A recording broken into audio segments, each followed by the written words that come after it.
पाठ 1 के मेरी भावना के प्रश्न उत्तर लेके आ रहा हूँ। हमें जीवों के प्रति किस तरह की भावना रखनी चाहिए? तो हमें जीवों के प्रति दया की भावना रखनी चाहिए। हमें प्रत्येक जीव, चाहे वह है जिस भी योनि का हो, सभी के लिए हमें दया की भावना रखनी चाहिए।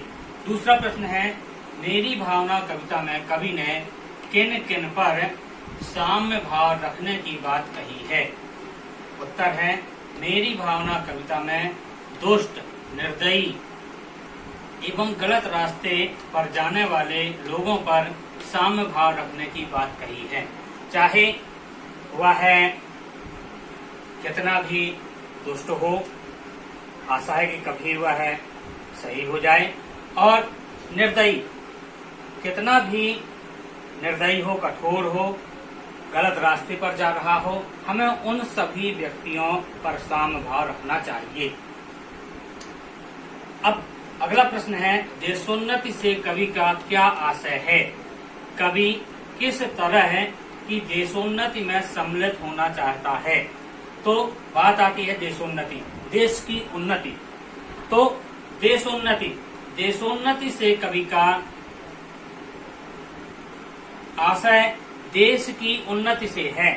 देश का विकास हो, देश प्रगति के पथ पर आगे बढ़े, इसलिए देशोन्नति का आशय देश की उन्नति से है। देश के सभी लोग हृदय से वीर बनकर देश की उन्नति के लिए कार्य करते हुए आने वाले सभी दुखों, संकटों का सामना मिलजुल कर करें। कवि इस तरह की देशोन्नति में सम्मिलित होना चाहता है। तो देशोन्नति अर्थात देश की उन्नति। देश की उन्नति कैसे होगी? जब हम सभी मिलजुल कर दुखों, संकटों का सामना करें और स्वयं को आगे बढ़ाते हुए देश को आगे की ओर अग्रसर करें। तो इस तरह से कवि देश की उन्नति में सम्मिलित होना चाहता है। अब सद्गुण एवं दुर्गुण शब्दों को अलग करो। अहंकार, क्रूर, ईर्ष्या, उपकार, क्रोध, क्रूर, प्रेम, मोह, इन शब्दों में से सद्गुण शब्द और दुर्गुण शब्द, इनको अलग करना है। तो सबसे पहले हम सद्गुण शब्द देखेंगे। उपकार, प्रेम, मोह, ये सद्गुण शब्द हैं। निर्गुण शब्द, दुर्गुण शब्द, अहंकार, क्रोध, ईर्ष्या, क्रूर, ये दुर्गुण शब्द हैं। और उपकार, प्रेम, मोह, ये सद्गुण शब्द हैं।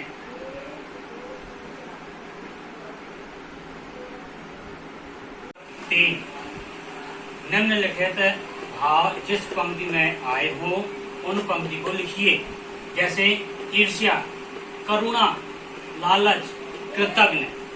तो ईर्ष्या, देख दूसरों की बढ़ती को कभी न ईर्ष्या भाव धरूं। करुणा, दीन दुखी जीवों पर मेरे उर से करुणा स्रोत बहे। लालच, अथवा कोई कैसा भी भय या लालच देने आए। कृतज्ञ, होऊं नहीं कृतज्ञ कभी मैं, द्रोह न मेरे उर आए। तो ये पंक्तियां आपके पाठ मेरी भावना कविता में आई हुई हैं। अब बात आती है चौथा, वर्तनी शुद्ध करके लिखिए। ईर्ष्या, स्रोत, दुर्जन, परिणति, दृष्टि। तो ईर्ष्या ये अशुद्ध शब्द है, इसको ईर्ष्या इस तरह से लिखते हैं।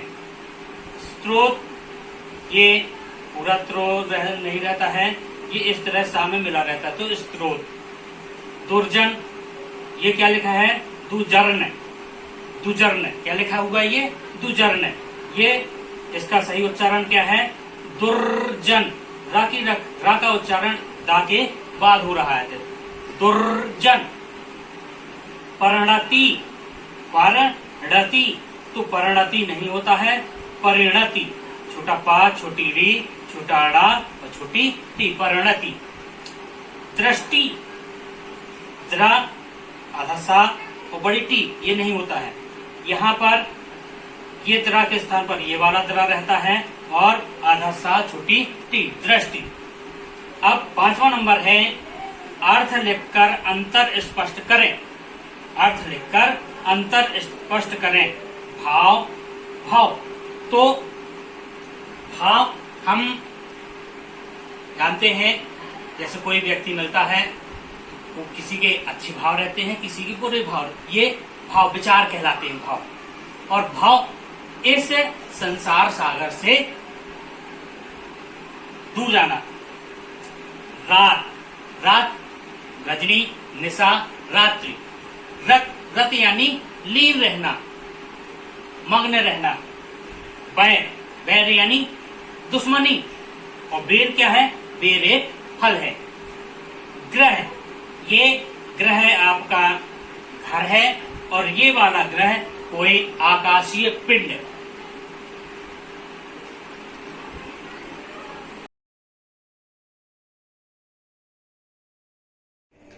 आप निरंतर आगे बढ़ते रहें।